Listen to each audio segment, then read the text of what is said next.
Valentin Santawagyu. Saya dari kelas 11 MIPA 4. Di sini saya akan membahas materi PKN bab 4, yaitu dinamika peran Indonesia dalam perdamaian dunia. A. Peran Indonesia dalam menciptakan perdamaian dunia melalui hubungan internasional. Sebelum kita masuk ke dalam materi bab 4 ini, kita harus mengetahui dulu apa sih yang dimaksud dengan hubungan internasional.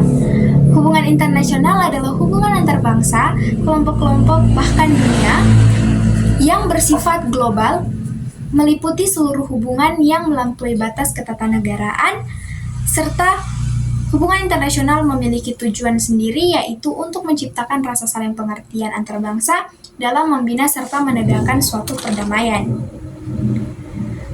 Poin pertama dalam bab ini yaitu makna hubungan internasional. Dalam makna hubungan internasional ini ada tiga konsep pentingnya, yaitu yang pertama, politik luar negeri. Politik luar negeri adalah seperangkat cara atau kebijakan yang dilakukan oleh suatu negara untuk mengadakan hubungan dengan negara lain dengan tujuan untuk tercapainya tujuan bersama serta kepentingan nasional negara yang bersangkutan. Yang kedua, hubungan luar negeri. Hubungan luar negeri adalah kegiatan yang menyangkut aspek regional dan internasional yang dilakukan oleh pemerintah di tingkat pusat dan daerah, serta lembaga-lembaganya, yaitu lembaga negara, badan usaha, organisasi politik, organisasi masyarakat, dan warga negara Indonesia sendiri. Yang ketiga, ada politik internasional. Politik internasional di sini adalah politik antar negara yang mencangkup kepentingan dan tindakan semua negara serta proses interaksi antar negara dengan organisasi internasional. Poin kedua dalam materi ini yaitu pentingnya hubungan internasional bagi Indonesia. Pentingnya hubungan internasional bagi Indonesia ini ada beragam. Salah satunya yaitu untuk memperoleh dukungan dari negara lain demi menjaga kelangsungan hidup dan mempertahankan kemerdekaan bangsa dan negara. Dalam pentingnya hubungan internasional bagi Indonesia ini juga ada dua faktor. Faktor yang pertama yaitu faktor internal. Faktor internal yang berarti kekhawatiran terancamnya kelangsungan hidup, baik melalui kudeta maupun intervensi dari negara lain. Faktor yang kedua yaitu faktor eksternal.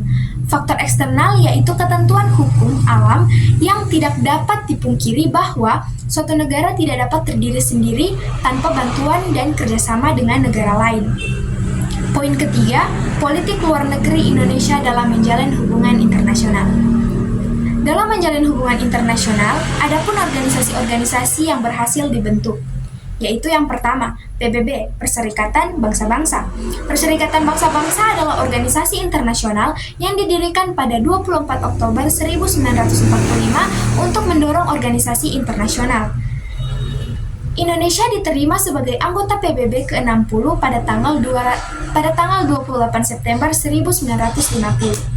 Yang kedua, GNB atau Gerakan Non-Blok. Gerakan Non-Blok adalah organisasi internasional yang terdiri lebih dari 100 negara yang menganggap dirinya tidak beraliansi dengan negara manapun.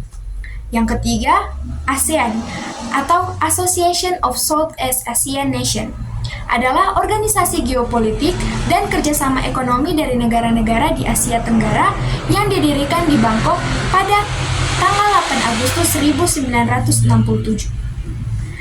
Yang keempat ada OKI atau Organisasi Konferensi Islam.